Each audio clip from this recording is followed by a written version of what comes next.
सातो बीरन के हो बिचवा दुलारी एक बहिनी तो प्यारी एक बहिनी हो। सखिया सातो भौजी करवा व्रत कराई चौथी व्रत कराई हो। सातो बीरन के हो बिचवा दुलारी एक बहिनी तो प्यारी एक बहिनी हो। सखिया सातो भौजी करवा व्रत कराई चौथी व्रत कराई हो। सखिया बहिनी जे चौथी व्रत कराई करवा व्रत कराई हो। सखिया बहिनी जे चौथी व्रत कराई करवा व्रत कराई हो। बहरे से आवाई भैया तो बहिन के बोलावे तो बहिन के बोलावई हो। बहिनी सातो तो बीरन के भोजनवा थारियवा निकालौ थारियवा निकालौ हो। बहिनी सातो तो बीरन के भोजनवा थारियवा निकालौ थारियवा निकालौ हो। बहिनी तुहु संगे बैठी के जेवत्यु भोजन संगे करत्यु भोजन संगे करत्यु हो। इतनी बचन सुनी बहिनी तो भैया से बोलिन तो भैया से बोलिन हो। इतनी बचन सुनी बहिनी तो भैया से बोलिन तो भैया से बोलिन हो। भैया आजु मोरा पहिला चौथी व्रत भोजन नाही करबै भोजन नाही करबै हो। भैया आजु मोरा पहिला चौथी व्रत भोजन नाही करबै भोजन नाही करबै हो। भैया सजवै के देबै अरगिया तो वही व्रत खोलबै तो वही व्रत खोलबै तो वही कुछ खाबै हो। एक घड़ी बीत गई दुई घड़ी अवराऊ तीसर घड़ी अवराऊ तीसर घड़ी हो। एक घड़ी बीत गई दुई घड़ी अवराऊ तीसर घड़ी अवराऊ तीसर घड़ी हो। सखिया बहिनी जे बैठी भूखी तवरो पियासी तवरो पियासिनी हो। सखिया बहिनी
दिया ना जला मैं तो दिया ना देखा मई हो। बहिनी चढ़ी गए ऊंचे पहाड़वा तो दिया ना जला मैं तो दिया ना देखा मई हो। बहिनी देखिले निकला चंदवा भोजन अब जेवऊ भोजन अब जेवऊ हो। बहिनी देखिले निकला चंदवा भोजन अब जेवऊ भोजन अब जेवऊ हो। एक ने वाला बहिनी जेवै तो बरवा जे निकलाई बरवा जे निकलाई हो। बहिनी जेवताई दूसरा ने वाला खबर नौवाला मैं तो ससुरे से मैं तो ससुरे से आमई हो। बहिनी जेवताई दूसरा ने मलबा खबर नौवाला मैं तो ससुरे से आवई हो। दुल्हन तोहरे पिया बहुत बीमार चलहु घर अपने चलहु घर ससुरेनु हो। दुल्हन तोहरे पिया बहुत बीमार चलहु घर अपने चलहु घर ससुरेनु हो। एक बाना गाई है दूसरे बाना तीसरे सजन घरे तीसरे सजन घरे हो। सखिया पिया उनके बहुत बीमार बो सखिया पिया उनके बहुत बीमार मुखहु नाही बोले पालंग पे सूधी सोमई हो। सखिया पिया उनके बहुत बीमार मुखहु नाही बोले पालंग पे सूधी सोम पलंग पे सूधी सोमई हो। सखिया पिया उनके बहुत बीमार बोलाए नाही बोले हिलाए नाही डोलाई हो। एक मास बीताई दुई मास आऊ 10 मास अवराऊ 10 मास हो। बहिनी आई गाए भादों की चौथी तीरियवा व्रत करई तीरियवा व्रत करई हो। बहिनी आई गाए भादों की चौथी तीरियवा व्रत करई तीरियवा व्रत करई हो। रोई रोई कहली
तिरिया से बोली न हो। इतनी बचन सुनी मैया तो तिरिया से बोली न, तो तिरिया से बोली न हो। बेटी कार्तिक मास के चौथिया माइया तुहसे जे रूठिन, तुहसे जे रूठिन हो। बेटी कार्तिक मास के चौथी मैया तुहसे जे रूठी, तो तुहसे जे रूठी न हो। बेटी ओनहु से अचरा पसारी उसरन उनके लागी, उसरन उनके लागी हो। बीतत बीतत 12 मास तो कार्तिक चौथी आवे, तो कार्तिक चौथी आवई हो। बीतत बीतत 12 मास तो कार्तिक चौथी आवे, तो कार्तिक चौथी आवई हो। बहिनी तिरिया जे चौथी व्रत करें, तो मैया के मनावै, तो मैया के मनावई हो। बहिनी तिरिया जे चौथी व्रत करें, तो मैया के मनावै, तो मैया के मनावई हो।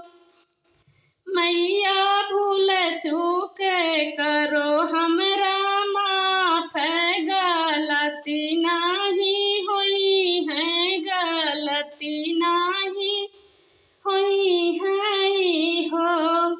रही के मैं व्रत निराहार, तो पनियो ना पीबै, तो पनियो ना पीबै हो। मैया सजमै कह देबै हम अरगिया पूजन, हम करबै पूजन, हम करबै हो। मैया सजमै कह देबै हम अरगिया पूजन, हम करबै पूजन, हम करबै हो। मैया सब विधि करबै पूजन, गलती नहीं करबै, गलती नहीं करबै हो। मैया सब विधि करबै पूजन, गलती नहीं करबै, गलती नहीं करबै हो।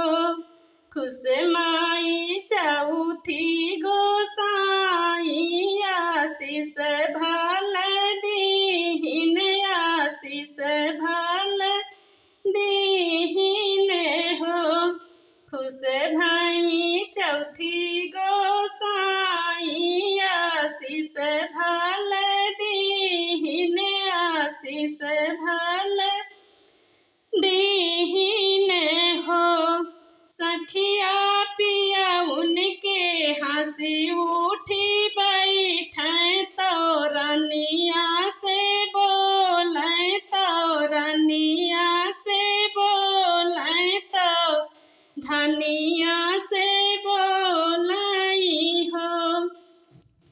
सखिया पिया उनके हंसी उठी बैठे, तो रनिया से बोले, तो धनिया से बोलाई हो। रानी चौथी माई के महिमाया पार, सुहागिन सब सुहागिन सब भूखाई हो। रानी चौथी माई के माही माया पार, सुहागिन सब पूजै सुहागिन सब।